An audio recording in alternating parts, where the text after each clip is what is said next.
Namaskar and welcome back. Last time, we filed the appeal on the GSTAT portal. Today, we ask what happens after. Imagine losing a point because one crucial document never reached the record below. Can GSTAT still look at it now? And if the department appeals against you, must you rush to file a whole separate appeal just to defend the part that already went your way? These aren't small footnotes. They are exactly the tools that quietly decide who wins before the tribunal. Today, cross-objections, additional evidence, and interlocutory applications, the machinery that runs after the appeal is filed. Filing the appeal is only the opening move. The GSTAT Procedure Rules 2025 and the CGST Act build in three mechanisms so fairness doesn't stop the moment the appeal is generated. A way to respond without filing a fresh appeal, a narrow door for evidence that genuinely couldn't be produced earlier, and applications for everything that needs the tribunal's attention before the final hearing.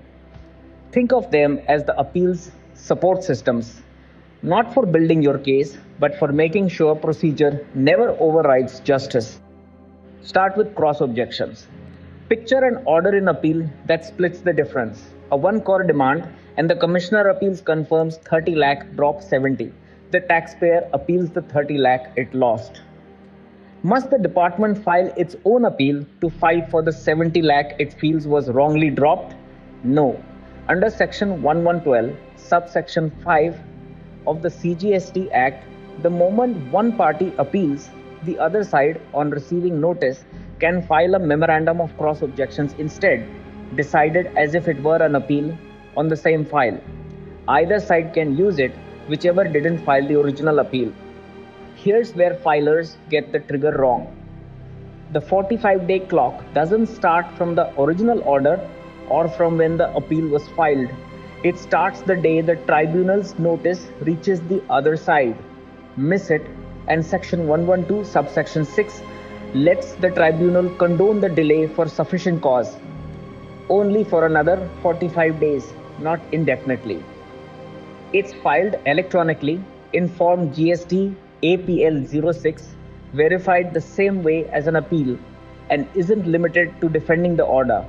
A party can challenge findings, the relief granted, even an observation that could hurt them next year. On the GSTAT portal, this sits under its own menu, file reply or cross-objections, separate from the appeal filing flow. Confirm details the tribunal already holds, add your representative, upload your documents, and the portal generates a receipt. The same discipline as filing an appeal. The real payoff, instead of two cases running in parallel, possibly reaching two different conclusions on the same facts, one tribunal hears both sides together. Cheaper, faster, consistent.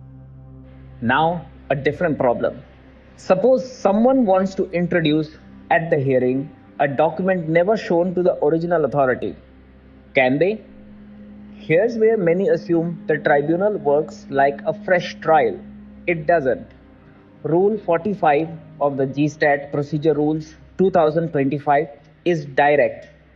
Parties are not entitled to produce additional evidence, oral or documentary, before the tribunal. The appeal is decided on the record that already exists. GSTAT is reviewing a decision, not restarting the case. But Rule 45 carves out exactly two situations where the tribunal may still allow it. First, the authority below decided the case without giving a party a fair opportunity to bring that evidence in. A natural justice failure, not a party dragging its feet. Second, the tribunal itself decides a document, witness, or affidavit is genuinely needed for its own order or for any other sufficient cause. Notice what's missing. I forgot, or I found something better. And whenever new evidence is let in, the tribunal must record its reasons in writing. Admitting evidence isn't the end of the story either. The other side doesn't just have to sit with it. Under Rule 46, they get a copy, a real opportunity to examine and rebut it, and where needed to cross-examine whoever swore the affidavit behind it in person or over video conferencing. That's natural justice doing its job. New evidence goes in, but the process never runs one-sided. A few real shapes this takes. A GST registration is cancelled and bank records no longer exist because of a cyber attack. Sufficient cause, evidence goes in. The department itself had a laboratory report and never engaged with it.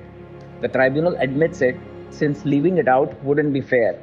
But a taxpayer who deliberately withheld invoices below and only remembers them once the case turns against them, that's the one the tribunal refuses. Same rule, 3 outcomes. The question was never, is this useful? It was always, why wasn't this here before? Last piece, interlocutory applications. Nothing here decides your appeal. These are requests filed while it's pending. Whenever something needs the tribunal's attention now, not at the final hearing.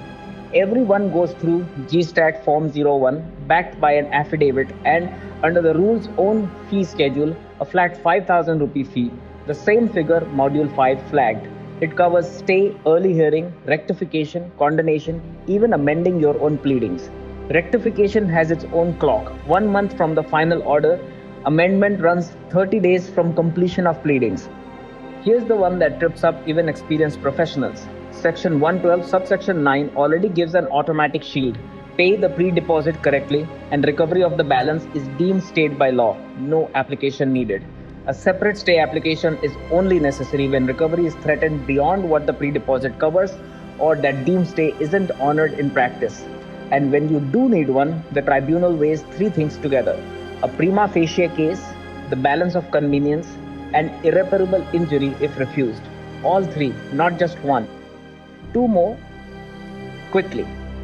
An appeal lands 5 days late only because the tribunal's own portal was down when the deadline fell. A condonation application, an affidavit explaining exactly that, delay condoned.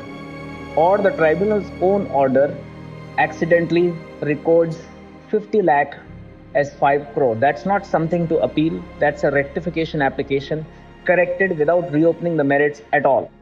So, 3 tools and 3 ways professionals actually lose them.